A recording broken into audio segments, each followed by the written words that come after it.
My dear lovely students, welcome back to my channel Shubham lecturer, myself Shubham Goswami.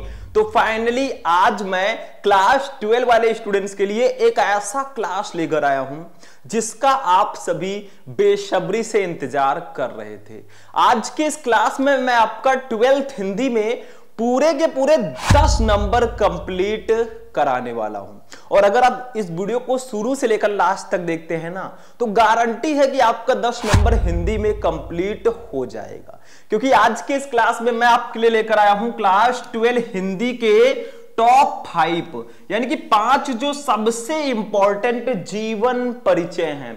जीवन परिचय का मतलब जो आपके क्लास में साहित्यिक परिचय पूछा जाता है। आज हम जो 5 सबसे ज्यादा इंपॉर्टेंट साहित्यिक परिचय हैं उनको एक ही क्लास में पढ़ने वाले हैं।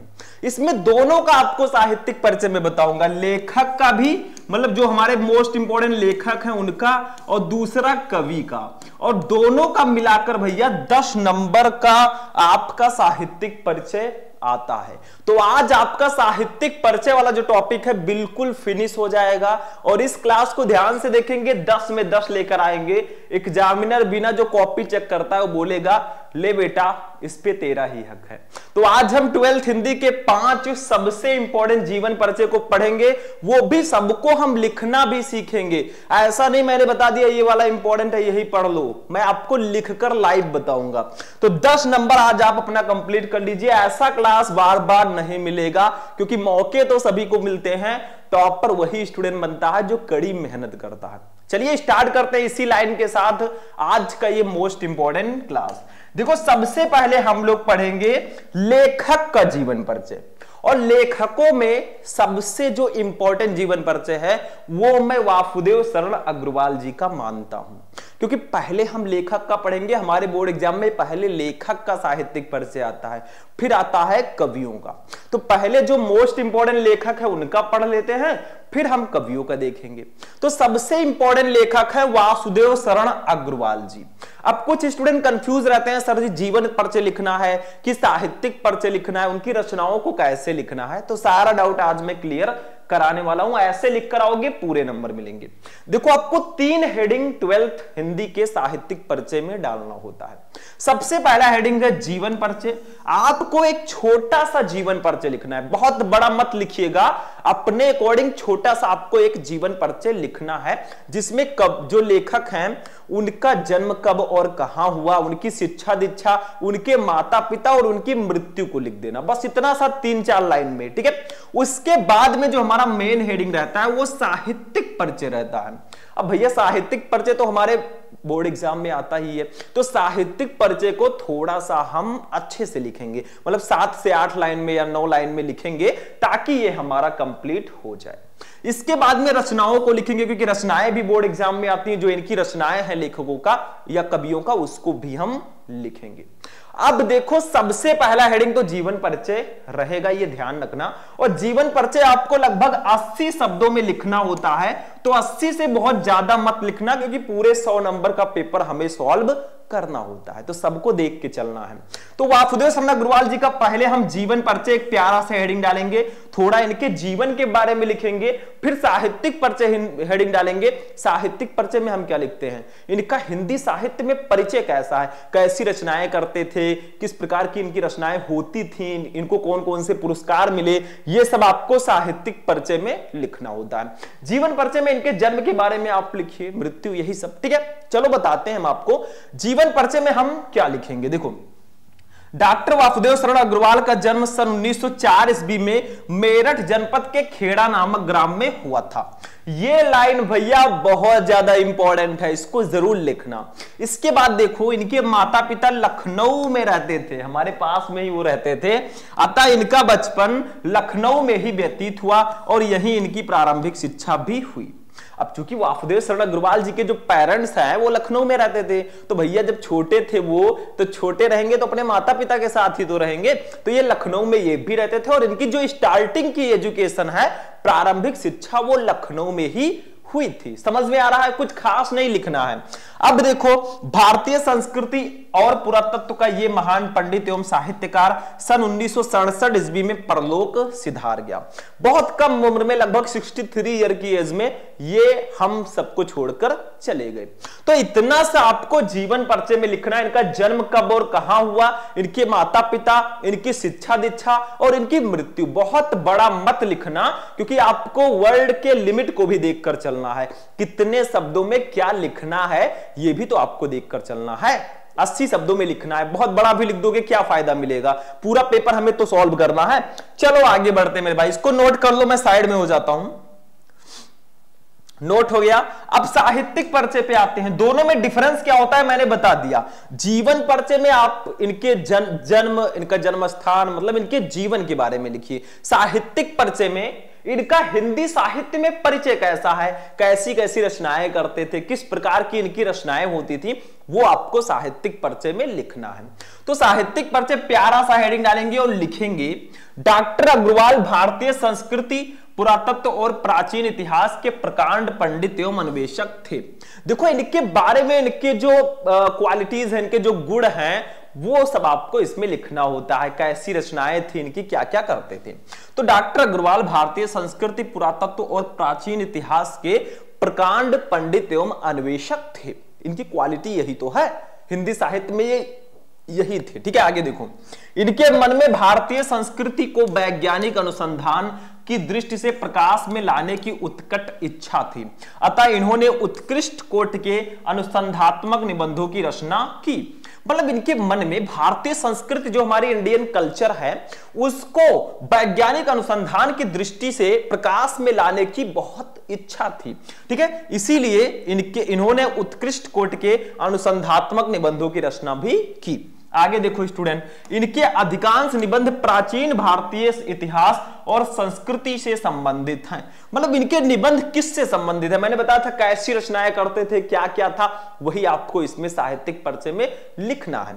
ठीक है, आगे देखो, इन्होंने अपने निबंधों में प्रागैतिहासिक, वैदिक एवं पौराणिक धर्म का उद्घाटन भी इन्होंने किया है अपनी रचनाओं में। मतलब इनकी रचनाओं में क्या क्या था, क्या क्या किया इन्होंने, यही सब आपको साहित्यिक परिचय में लिखना है। निबंध के अतिरिक्त इन्होंने पाली, प्राकृत और संस्कृत के अनेक ग्रंथों का संपादन और पाठ शोधन कार्य किया। मतलब क्या क्या किया इन्होंने हमारे हिंदी साहित्य के लिए, कैसा इंट्रोडक्शन है वही सब लिखिए। ठीक है, जायसी के पद्मावत पर इनकी टीका सर्वश्रेष्ठ मानी जाती है।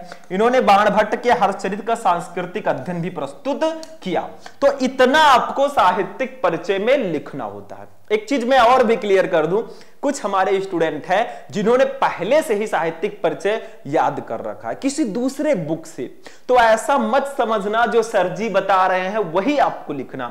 देखो, मैं किसी एक बुक से मैंने ले लिया है, अब आप लोग किसी दूसरे बुक का पढ़ लिए तो कोई दिक्कत नहीं है। बुक्स आते रहेंगे, जाते रहेंगे, सब में सही ही दिया रहता है, चाहे जिससे आप पढ़कर लिखिए। ऐसा नहीं आपने दूसरे बुक से याद कर लिया तो सोचो यार सर जी वाला फिर से याद कर ले। नहीं भैया, अगर आपने नहीं याद किया तो इसको याद कर लो। ठीक है, अगर याद कर रखा है तो उसी को याद रखो, क्योंकि सारे बुक में अलग अलग होते हैं। आपने जो भी पढ़ रखा है सब सही है, नो प्रॉब्लम। ठीक है, तो इसको नोट करो, फटाफट नोट करो, फिर आगे बढ़ते हैं हम लोग। ठीक है, चलो नोट हो गया स्टूडेंट, चलो स्क्रीनशॉट ले लिया करो। आगे बढ़िए, अब रचनाओं पे चलते हैं, क्योंकि साहित्यिक परिचय के साथ आपको रचनाएं भी इनकी लिखनी होंगी कि कैसी कैसी रचनाएं इन्होंने की हैं, कौन कौन सी इनकी कृतियां हैं। देखो, रचनाओं को कृतियों के नाम से भी जाना जाता है, तो आप कंफ्यूज बिल्कुल मत होना, दोनों नाम सेम ही है। तो इनकी प्रमुख रचनाएं निम्न है, जैसे आप हेडिंग डाल डाल के लिखना, निबंध संग्रह, ऐसे ब्लैक से हेडिंग डाल देना सुंदर सा, मतलब निबंध कौन सा है, शोध, प्रबंध, आलोचना, ये सब लिख देना। देखो, पृथ्वीपुत्र, कल्पलता, कला और संस्कृति, कल्प वृक्ष, भारत की एकता, माता भूमि, पुत्रो अहम पृथिव्या, वागधारा आदि इनके प्रसिद्ध निबंध संग्रह हैं। आलोचना, शोध, प्रबंध में पाणिन कालीन भारतवर्ष। देखो, जो मैं बता रहा हूं आप लोग ऐसे हेडिंग से भी लिख सकते हैं या डायरेक्टली भी लिख सकते हैं, कोई दिक्कत नहीं है। मैं पहले ही क्लियर कर देना चाहता हूं, क्योंकि कहीं कहीं आपने जीवन परिचय देखा होगा, वो रचनाओं को डायरेक्टली बता देते हैं, रचनाएं लिखकर सारा एक में लिख देते हैं। लेकिन ऐसा लिखोगे तो ज्यादा बेटर रहेगा मेरे अकॉर्डिंग। तो हमेशा बेहतर की तलाश करो। आलोचना ग्रंथ में पद्मावत की संजीवनी व्याख्या तथा हर्षचरित का सांस्कृतिक अध्ययन इन्होंने प्रस्तुत किया। संपादन में पाली, प्राकृत और संस्कृत के एकाधिक ग्रंथों का इन्होंने संपादन किया। तो ये भैया इनकी रचनाएं थी। आगे देखते हैं कुछ है कि नहीं है, आगे नहीं है, ठीक है। तो इतनी इनकी रचनाएं हैं, इसको आप लोग करेंगे नोट, तब हम अपने दूसरे साहित्यिक परिचय पर चलेंगे। हम 5 साहित्यिक परिचय आज देखेंगे। टाइम भले ही लगे, लगने दो, मेहनत हमें करना है, हमें टॉप पर बनना है, क्योंकि किसी भी चीज को सक्सेसफुली पाने के लिए ना टाइम देना पड़ता है। कुछ पाने के लिए कुछ खोना तो पड़ेगा भाई। तो इसको नोट करो फटाफट, जल्दी नोट करो, ठीक। तो फर्स्ट वाला नोट कर लिया। वीडियो को लाइक करते रहना ताकि ऐसे ही क्लासेस में आपको रेगुलर दे सकूं। चलिए इसको मैं हटाने जा रहा हूं, अपने सेकंड वाले जीवन परिचय, सेकंड लेखक के साहित्यिक परिचय को पढ़ेंगे। चलिए नेक्स्ट वाला देखते हैं, दूसरा। अब देखो मेरे प्यारे स्टूडेंट, हमारा जो दूसरा वाला जीवन परिचय है, यहां पे मैंने रखा है आचार्य हजारी प्रसाद द्विवेदी जी को। जैसे हमारे वासुदेव शरण अग्रवाल जी इंपॉर्टेंट है ना, वैसे ही डॉक्टर हजारी प्रसाद द्विवेदी जी भी लेखक में बहुत इंपॉर्टेंट हैं। तो इनको भी आप लोग पढ़ लेना। देखो जीवन परिचय पर मैं पहले भी आपको क्लास दे चुका हूं कि कौन कौन से इंपॉर्टेंट हैं। मैंने बताया था, एक लिखना भी बताया था, लेकिन आज हम 5 के 5 को लिखना भी सीखेंगे, इसीलिए क्लास बहुत स्पेशल है। देखो आचार्य हजारी प्रसाद द्विवेदी जी, सेम आपको द्विवेदी इस प्रकार से लिख देना, थोड़ा सा मिसप्रिंट हो गया है, ऐसे लिख दोगे ज्यादा बेटर रहेगा, ठीक है। चलो समझ में आ गया, देख लो। अब इनमें भी वही सेम प्रोसेस, पहले जीवन परिचय छोटा सा, फिर साहित्यिक परिचय, फिर उनकी रचनाओं को लिखना। कैसे लिखोगे हम बताएंगे, चलो देखते हैं। पहले जीवन परिचय पे आ जाते हैं, हेडिंग डालना, प्यारा सा लिखेंगे। हिंदी के श्रेष्ठ निबंधकार आचार्य हजारी प्रसाद द्विवेदी का जन्म सन 1907 ईस्वी में बलिया जिले के दूबे का छपरा नामक ग्राम में हुआ था। ये फर्स्ट लाइन बहुत ज्यादा जरूरी है आपको लिखना, ठीक है। आगे देखो, इनके पिता श्री अनमोल द्विवेदी ज्योतिष और संस्कृत के प्रकांड विद्वान थे। हजारी प्रसाद द्विवेदी का 19 मई 1979 को रुग्णता के कारण स्वर्गवास हो गया। देखो द्विवेदी को जैसा मैंने बोला है वैसा लिख देना बस, ठीक है। मतलब इनका जन्म कब और कहां हुआ, इनके पिताजी क्या थे और इनकी मृत्यु कब हुई, बस इतना सा आपको लिखना है भैया जीवन परिचय में। 1-2 लाइन आप और बढ़ा सकते हैं भैया, कसम नहीं खा रखा है हमने, 1-2 लाइन आप और लिख सकते हैं अगर चाहें तो, लेकिन इतना बेटर है। हम साहित्यिक परिचय पे अब चलेंगे, इसको नोट करो फटाफट और डेट याद रखना, डेट, ठीक है। चलो साहित्यिक परिचय पे हम लोग आ जाते हैं मेरे प्यारे स्टूडेंट। देखो हजारी प्रसाद द्विवेदी साहित्य के प्रख्यात निबंधकार, इतिहास लेखक, अन्वेषक, आलोचक, संपादक तथा उपन्यासकार के अतिरिक्त कुशल वक्ता और सफल अध्यापक भी थे। इतनी सारी क्वालिटीज थी हमारे हिंदी साहित्य के लिए। क्या क्या किया इन्होंने, देखो ये निबंधकार थे, इन्होंने निबंध लिखा, इतिहास लेखक थे, इतिहास रचनाएं लिखी, अन्वेषक थे, आलोचक थे, आलोचनाएं भी इन्होंने लिखी, संपादक थे, संपादन भी किया तथा उपन्यासकार भी थे ये। और इतना ही नहीं, ये कुशल वक्ता यानी कि लेक्चरर और सफल अध्यापक भी थे। जिसके अंदर इतनी सारी क्वालिटीज होंगी भाई, वो कितना ग्रेट हो सकता है आप खुद आइडिया लगा लीजिए। चलो आगे बढ़ते हैं। वे मौलिक चिंतक, भारतीय संस्कृति और इतिहास के मर्मज्ञ, बंगला तथा संस्कृत के प्रकांड विद्वान थे। अब इनके पिताजी भी संस्कृत के प्रकांड विद्वान थे, तो उनका इफेक्ट इन पर भी पड़ा। आगे देखो, इनके साहित्य पर संस्कृत भाषा, आचार्य रामचंद्र शुक्ल और रविंद्रनाथ ठाकुर का स्पष्ट प्रभाव है। इन्होंने विश्व भारती और अभिनव भारतीय ग्रंथमाला का संपादन किया। इन्होंने नित्य प्रत्य के जीवन की गतिविधियों और अनुभूतियों की मार्मिकता के साथ चित्रण किया है। ये हिंदी ललित निबंध में लेखकों में अग्रगण्य हैं। अब देखो इनको कौन कौन सा पुरस्कार मिला वो भी लिख देंगे। द्विवेदी जी की साहित्य सेवा को डी.लिट, पद्म भूषण और मंगला प्रसाद पारितोषिक से सम्मानित किया गया। मतलब इनको 3 पुरस्कार सबसे इंपॉर्टेंट वाले मिले, बाकी तो लोकल वाले मिलते रहते हैं। देखो इनको साहित्य सेवा को लिए डी.लिट, पद्म भूषण और मंगला प्रसाद पारितोषिक पुरस्कार से सम्मानित किया गया। तो ये इनका साहित्यिक परिचय है, किस प्रकार के ये लेखक थे, कैसी कैसी रचनाएं करते थे, कौन से इनके अंदर क्वालिटी थी, इनको कौन कौन सा पुरस्कार मिला, बस यही सब लिखना है साहित्यिक परिचय में। समझ में आ गया? समझो भैया, हमें 5 अभी देखना है, अभी दूसरे पर हैं हम, 5 पढ़ना है। चलो इसको नोट करो, फटाफट नोट करो। चलो स्क्रीनशॉट ले लिया, आगे बढ़ो स्टूडेंट। नेक्स्ट, अब रचनाओं पे इनके आते हैं। रचनाएं कौन कौन सी हैं? तो इनकी प्रमुख रचनाएं निम्न है। निबंध संग्रह में इन्होंने अशोक के फूल, जो हमारे 12th हिंदी में चैप्टर है अशोक के फूल, कुटज, विचार प्रवाह, विचार और तर्क, आलोक पर्व, कल्पलता, ये इनके निबंध की रचनाएं हैं। आलोचना साहित्य में सूरदास, कालिदास की लालित्य योजना, कबीर, साहित्य सहचर, साहित्य का मर्म, ये इनकी आलोचना वाली रचनाएं हैं। इतिहास में इन्होंने हिंदी साहित्य की भूमिका, हिंदी साहित्य का आदिकाल, हिंदी साहित्य, ये इनकी इतिहास की रचनाएं हैं। उपन्यास में बाण भट्ट की आत्मकथा, चारुचंद्र लेख, पुनर्नवा और अनाम दास का पोथा, इतनी इनकी उपन्यास वाली रचनाएं हैं।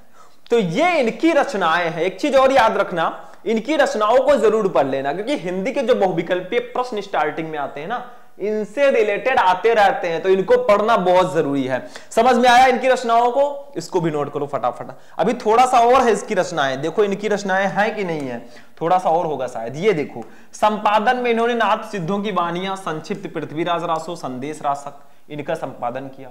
अनुदित रचनाओं में प्रबंध चिंतामणि, पुरातन प्रबंध संग्रह, प्रबंध कोश, विश्व परिचय, लाल कनेर, संदेश रासक, ये इनकी अनुदित रचनाएं हैं। अब देखो एक चीज मैं और क्लियर कर दूं, इतना रचनाएं लिखने की कोई जरूरत है नहीं। आप जितना इधर दिया गया इतना ही लिख दोगे तो भी पूरा नंबर मिलेगा। और अगर आपका 80 शब्द नहीं हो रहा है तो आप इसको भी लिख सकते हैं, नो प्रॉब्लम, ठीक। लेकिन इतने से काम भाई चल जाएगा, ठीक। ज्यादा कुछ रचनाओं में मत लिखिए, मेन हेडिंग लिखिए, बहुत है, ठीक है। इसको भी मैं हटाऊं और चलूं अपने थर्ड वाले जीवन परिचय पर। अब हम कवियों का देखेंगे। देखो 2 लेखक का हमने पढ़ लिया, मैं आपको एक चीज और सजेस्ट करूंगा, आप यहां पे एक लेखक का और पढ़ लेना। चाहे आप पढ़ लेना प्रो जी सुंदर रेड्डी जी का, प्रो जी सुंदर रेड्डी, आप इनका चाहे पढ़ लेना, चाहे आप पढ़ लेना हरिशंकर परसाई जी का। दोनों में से अगर एक आप पढ़ लोगे ना, आपका भैया 5 नंबर बिल्कुल क्लियर रहेगा। देखो स्टूडेंट, पहले इसको मैं लिख दूं, देखो आपका 5 नंबर तो यही दोनों पढ़ने से क्लियर हो जाएगा, मेरा पर्सनल एक्सपीरियंस कह रहा है। लेकिन अगर आप बिल्कुल भी कंफ्यूज नहीं होना चाहते, किसी भी कारण से आपको 5 नंबर लेना है, तो ये 2 तो पढ़ ही लेना जो मैंने बताया, वासुदेव शरण अग्रवाल और हजारी प्रसाद द्विवेदी जी का। एक और पढ़ लेना इन दोनों में से, चाहे प्रोफेसर जी सुंदर रेड्डी का पढ़ लो, चाहे हरिशंकर परसाई का पढ़ लो। यही 3 अगर आप पढ़ लोगे भैया, 5 नंबर कहीं नहीं जाने वाला। लेखकों का 5 में 5 आपको मिलकर ही रहेगा, कोई काट ही नहीं सकता। इन दोनों में से एक जरूर पढ़ लेना, ये मैं सजेस्ट आपको करूंगा कि इनमें से एक पढ़ लेना, बाकी जो 2 मैंने बताया है उसको पढ़ लेना। कवियों में मैं जो तीनों मोस्ट इंपॉर्टेंट है, तीनों को मैं बताऊंगा, लेकिन आप लेखकों में इनका पढ़ लेना, ठीक। चलो इसको आप लोग नोट कर लो फटाफट, ठीक। अब इसको मैं हटाता हूं, चलते हैं आगे नेक्स्ट वाले पे। अब देखिए मेरे प्यारे स्टूडेंट, हमारा जो थर्ड वाला है भैया, अब हमने ले लिया है लेखक का, सॉरी कवि का। हमने 2 लेखक का देखा जीवन परिचय, एक का मैंने बताया आप पढ़ लेना खुद से, सेल्फ स्टडी। अब आज हम पढ़ने वाले हैं नेक्स्ट वाला जो तीसरा, वो जयशंकर प्रसाद जी का। जयशंकर प्रसाद जी एक ऐसे कवि हैं जो बहुत ज्यादा इंपॉर्टेंट है, आपने हाई स्कूल में भी पढ़ा होगा और इंटरमीडिएट में भी आपके साथ ये बने हुए हैं। वो कह रहे हैं बेटा जब तक मैं आपको नंबर नहीं दिला देता मैं नहीं जाने वाला। चलो इसमें भी सेम प्रोसेस होता है स्टूडेंट, साहित्यिक परिचय पूछ रहा है, पहले हमें जीवन परिचय लिखना है, फिर साहित्यिक परिचय लिखना है, फिर रचनाओं को लिखना है। सिंपल सा फंडा है। तो जीवन परिचय एक प्यारा सा हेडिंग डालेंगे, लिखेंगे जयशंकर प्रसाद का जन्म काशी के एक प्रतिष्ठित वैश्य परिवार में सन 1889 ईस्वी में हुआ था। मतलब जयशंकर प्रसाद जी का जन्म काशी के एक प्रतिष्ठित वैश्य परिवार में सन 1889 में हुआ था। इनके पिता का नाम देवी प्रसाद था। प्रसाद जी की प्रारंभिक शिक्षा घर पर ही हुई थी। अब देखो सन 1937 ईस्वी में अल्पावस्था में ही क्षय रोग से ग्रस्त होकर ये स्वर्ग सिधार गए। मतलब 1937 ईस्वी में ही इनका देहावसान हो गया, ये हम लोगों को छोड़ के चले गए। तो ये इनका जीवन परिचय छोटा सा लिखना, इसको नोट करो पहले आप लोग। मतलब इनका जन्म कब और कहां हुआ, इनके पिताजी, इनकी शिक्षा और इनकी मृत्यु, बहुत ज्यादा मत लिखना। चलो आगे बढ़ते हैं स्टूडेंट, नेक्स्ट वाला। 1-2 लाइन आप और बढ़ा सकते हैं, मैं ऐसा नहीं कहूंगा कि आप ना बढ़ाएं, 1-2 लाइन आप उसमें भी बढ़ा सकते हैं, कोई दिक्कत नहीं है, इतना चलता है। ठीक, चलो साहित्यिक परिचय प्यारा सा देखते हैं। देखो साहित्यिक परिचय, श्री जयशंकर प्रसाद छायावाद के प्रवर्तक, नाटककार, कथाकार, उन्नायक तथा उपन्यासकार भी थे। मतलब इनको छायावाद का प्रवर्तक कहा जाता है। जयशंकर प्रसाद जी को छायावाद के कवियों में ये सर्वश्रेष्ठ माने जाते हैं। तो ये छायावाद के प्रवर्तक, नाटककार, कथाकार, मतलब नाटक लिखते थे, कथाएं लिखते थे, उन्नायक तथा उपन्यासकार भी थे, मतलब उपन्यास भी इन्होंने लिखा है। विशुद्ध मानवतावादी दृष्टिकोण वाले प्रसाद जी ने अपने काव्य में आध्यात्मिक आनंदवाद की प्रतिष्ठा की है। मतलब अपने काव्य में उन्होंने आध्यात्मिक आनंदवाद की प्रतिष्ठा की है।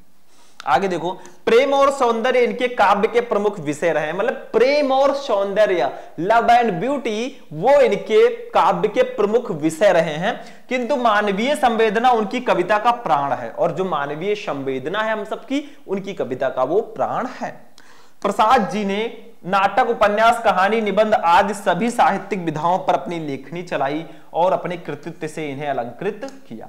बस इतना सा आपको साहित्यिक परिचय में लिखना है। मैं ये आपसे एक चीज और कह देना चाहता हूं, इनका जो साहित्यिक परिचय है ना, आप 3-4 लाइन और बढ़ा सकते हैं अपने बुक से देखकर, ज्यादा अच्छा रहेगा, क्योंकि शायद ये कुछ छोटा लग रहा है। 2 जो मैंने आपको लेखक का बताया था वो अच्छा खासा था उसका, ठीक है, लाइन, लेकिन इसको थोड़ा सा आप बढ़ा सकते हैं अगर आप चाहें, नहीं तो ऐसे भी आपको नंबर मिल जाएगा। रचनाएं देखते हैं यहां पे, जयशंकर प्रसाद जी की रचनाएं निम्न है। काव्य ग्रंथ में इन्होंने कामायनी, आंसू, लहर, झरना, बहुत फेमस इन्होंने रचनाएं की है। कामायनी, आंसू, लहर, झरना, इतने महाकाव्य, मतलब कामायनी एक महाकाव्य है, तो ये सब रचनाएं इन्होंने की है। आगे देखो नेक्स्ट, कहानी में इन्होंने आकाशदीप, इंद्रजाल, प्रतिध्वन, आंधी, ये इनकी कहानी वाली रचनाएं हैं। जैसे वो निबंध था, सॉरी काव्य था, ये कहानी है। उपन्यास में इन्होंने कंकाल, तितली, इरावती, इरावती जो है वो इनकम्प्लीट है, मतलब पूरी रचना नहीं हो पाई थी, बाकी कंकाल तितली हो गया था पूरा, ठीक है। निबंध में इन्होंने काव्य और कला तथा अन्य निबंध, निबंध में इन्होंने ये रचनाएं की। चंपू में प्रेम राज्य, बस इतनी सी रचनाएं इनकी थी भैया। आप रचनाओं को नोट कर लीजिए, पहले साहित्यिक परिचय को मैं साइड में हो जाता हूं, आप नोट कीजिए, ठीक है, प्यार से, और फिर रचनाओं को आप स्क्रीनशॉट ले लीजिए। तो ये हमारे जयशंकर प्रसाद जी थे, काफी फेमस कवि हैं, इनको बिल्कुल भी आप मिस मत करना। इनको मैं हटाने जा रहा हूं। चलिए आगे बढ़ते हैं। अपने जो 4 नंबर वाले कवि हैं उनको हम लोग, मतलब 2nd नंबर वाले कवि हैं और 4 नंबर वाला हमारा साहित्यिक परिचय है, चलो उसको देखते हैं। नेक्स्ट वाला देखिए। अब देखिए स्टूडेंट, हमारा जो नेक्स्ट वाला है ये है महादेवी वर्मा जी।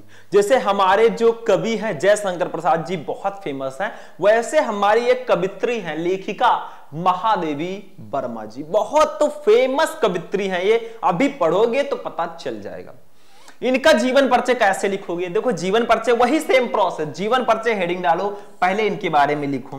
महादेवी वर्मा जी का जन्म फर्रुखाबाद के एक शिक्षित कायस्थ परिवार में सन 1907 ईस्वी में होलिका दहन के दिन हुआ था। मतलब हमारी महादेवी वर्मा जी का जन्म फर्रुखाबाद के एक शिक्षित कायस्थ परिवार में, मतलब शिक्षित परिवार में सन 1907 ईस्वी में होलिका दहन के दिन हुआ था, जो होली से पहले होता है। इन्होंने FA, BA और MA परीक्षाएं सम्मान सहित उत्तीर्ण की। मतलब इन्होंने FA, BA और MA ये सब परीक्षाएं इन्होंने उत्तीर्ण की हैं। ये सब डिग्रियां इनके पास हैं। 11 सितंबर 1987 ईस्वी को इस महान लेखिका का स्वर्गवास हो गया और भैया लगभग 80 साल की उम्र में इनका स्वर्गवास हो गया। इतना सा लिखिए, 1-2 लाइन इसमें भी आप बढ़ा सकते हैं, नो प्रॉब्लम। इसको नोट कर लीजिए फटाफट, स्क्रीनशॉट ले लिया। अब इनके साहित्यिक परिचय पे हम लोग चलेंगे प्यारे स्टूडेंट। साहित्यिक परिचय, साहित्यिक परिचय में इनका साहित्य में कैसा परिचय है, कैसी रचनाएं ये करती थी। देखो महादेवी वर्मा जी का प्रमुख रचना क्षेत्र काव्य है, मतलब इन्होंने ज्यादातर काव्य रचनाएं की हैं। प्रमुख रचना क्षेत्र जो इनका है वो काव्य ही है। इनकी गणना छायावादी कवियों की बृहत चतुष्टयी, मतलब छायावादी जो कवि हैं, 4 जो सबसे फेमस कवि हैं, बृहद चतुष्टयी जिसको बोलते हैं, जिसमें प्रसाद जी, जयशंकर प्रसाद जी, पंत जी, सुमित्रानंदन पंत, ऋषभ पंत नहीं, ठीक है, निराला, सूर्यकांत त्रिपाठी निराला और महादेवी में होती है। मतलब इनकी गणना जो है छायावादी कवियों की जो बृहद चतुष्टयी है, जिसमें बहुत फेमस कवि हैं, जयशंकर प्रसाद, सुमित्रानंदन पंत, सूर्यकांत त्रिपाठी निराला और महादेवी वर्मा, इनकी गणना उसमें होती है, क्योंकि ये भी छायावाद की कवित्री थी। इनके काव्य में वेदना की प्रधानता है, थोड़ा सैडनेस, थोड़ा मूड फ्रेश, तो इसकी प्रधानता है, काव्य में वेदना की प्रधानता है। काव्य के अतिरिक्त इनकी बहुत सी श्रेष्ठ गद्य रचनाएं भी हैं, मतलब काव्य तो इन्होंने रचनाएं की हैं, लेकिन कुछ गद्य रचनाएं भी इनकी बहुत श्रेष्ठ हैं। चांद्र पत्रिका का संपादन करके इन्होंने नारी को अपनी स्वतंत्रता और अधिकारों के प्रति सजग किया है। एक पत्रिका का संपादन इन्होंने किया, चांद पत्रिका। इस पत्रिका का संपादन करके इन्होंने नारी को अपनी स्वतंत्रता और अधिकारों के प्रति सजग किया है। ठीक है, भारत के राष्ट्रपति से इन्होंने पद्म भूषण की उपाधि प्राप्त की। इनको भारत के राष्ट्रपति द्वारा, इंडिया के प्रेसिडेंट द्वारा इनको पद्म भूषण दिया गया। इतना ही नहीं, हिंदी साहित्य के सम्मेलन की ओर से इन्हें सेक्सरिया पुरस्कार तथा मंगला प्रसाद पारितोषिक पुरस्कार मिला। और अभी रुको, क्लाइमेक्स अभी बाकी है। मई 1983 में भारत भारती तथा नवंबर 1983 ईस्वी में यामा पर ज्ञानपीठ पुरस्कार से इन्हें सम्मानित किया गया।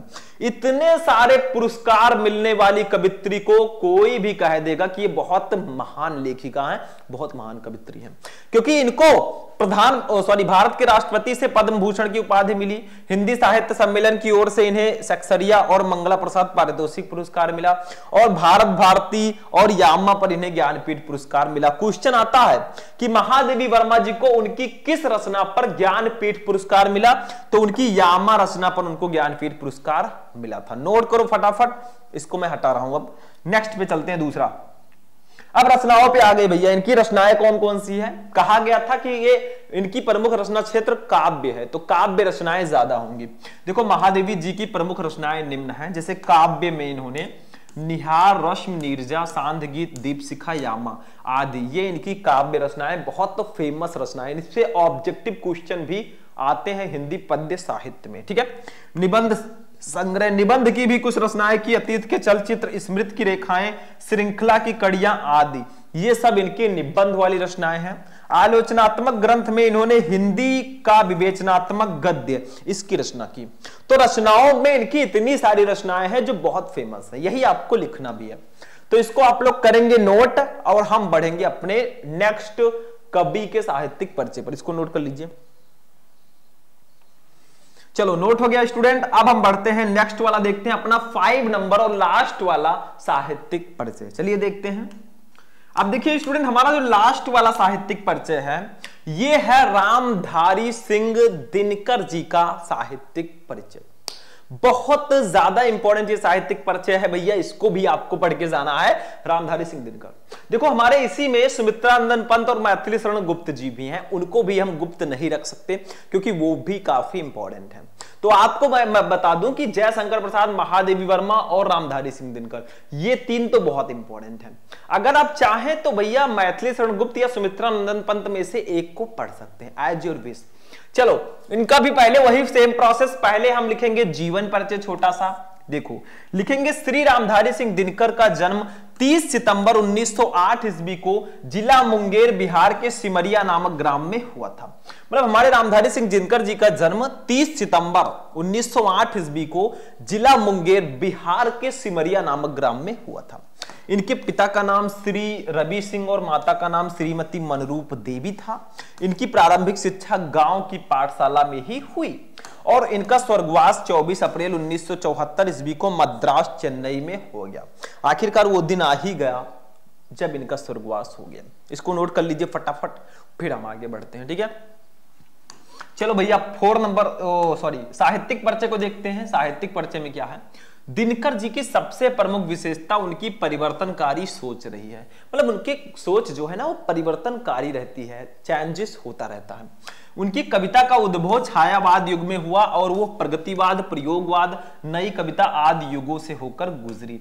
मतलब उनकी कविता का जो उद्भव है, जो स्टार्टिंग है, छायावाद युग में हुआ और वो प्रगतिवाद, प्रयोगवाद, नई कविता आदि युगों से होकर गुजरी। मतलब इन सभी युगों में भी इनकी रचनाएं हैं। इस दीर्घ काल में जो आरंभ से अंत तक उनके काव्य में रही है, वो है उनका राष्ट्रीय स्वर। ठीक है, दिनकर जी राष्ट्रीय भावनाओं के ओजस्वी गायक रहे। मतलब राष्ट्रीय भावनाओं के वो गायक रहे हैं। इन्होंने देशानुराग की भावना से ओतप्रोत, पीड़ितों के प्रति सहानुभूति की भावना से परिपूर्ण तथा क्रांति की भावना जगाने वाली रचनाएं लिखी हैं। मतलब यही इनकी क्वालिटीज हैं। अब इतना आप लिख सकते हो, आप लोग स्क्रीनशॉट ले लो, मैं साइड में हूं, इतना आप लिख सकते हो, लेकिन अगर आप चाहो तो एक दो लाइन आप और भी बढ़ाकर लिख सकते, कोई प्रॉब्लम नहीं होगा। रचनाएं देखो, दिनकर जी की रचनाएं निम्न है।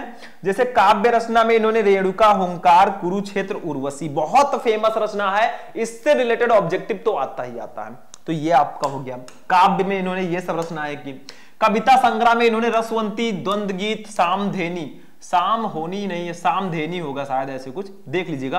बापू, इतिहास के आंसू, धूप और धुआं, नीम के पत्ते, नील कुसुम, चक्रवाल, कविश्री, सीपी और शंख, परशुराम की प्रतीक्षा, स्मृत तिलक, हारे को हरिनाम आदि, ये सब इनकी कविता संग्रह वाली रचनाएं हैं। इसको जरूर लिखना, ये बहुत फेमस रचना है, जो अभी मैंने बताया था वो, और ये लिख देना। बाल साहित्य में धूप छां, मिर्च का मजा, सूरज का ब्याह, बस इतना आपको लिखना है। तो ये भी समझ में आ गया, इसको नोट करो फटाफट, इनकी ये रचनाएं थी। तो आई होप कि आपको ये भी समझ में आ चुका होगा। लास्ट में हम आपको थैंक यू ही बोलेंगे, क्योंकि आज का क्लास शायद यहीं पर फिनिश होता है। हमने आज की इस क्लास में आपको बताया 12th हिंदी के टॉप 5 मोस्ट इंपोर्टेंट साहित्यिक पर्चे को। अगर ऐसे लिखकर आओगे तो गारंटी है एग्जामिनर भी बोलेगा, ले बेटा तू इतने में इतना ले ले, इस पे तेरा ही हक है। तो आज का क्लास कैसा लगा? ये बहुत ही स्पेशल क्लास था, शायद आपको अच्छा लगा ही होगा। अब इससे स्पेशल क्या मिलेगा? तो इस वीडियो को जाते जाते लाइक करना, चैनल को कर देना सब्सक्राइब। फिर हम लोग मिलेंगे नेक्स्ट क्लास में नेक्स्ट टॉपिक के साथ। तब तक के लिए जय हिंद।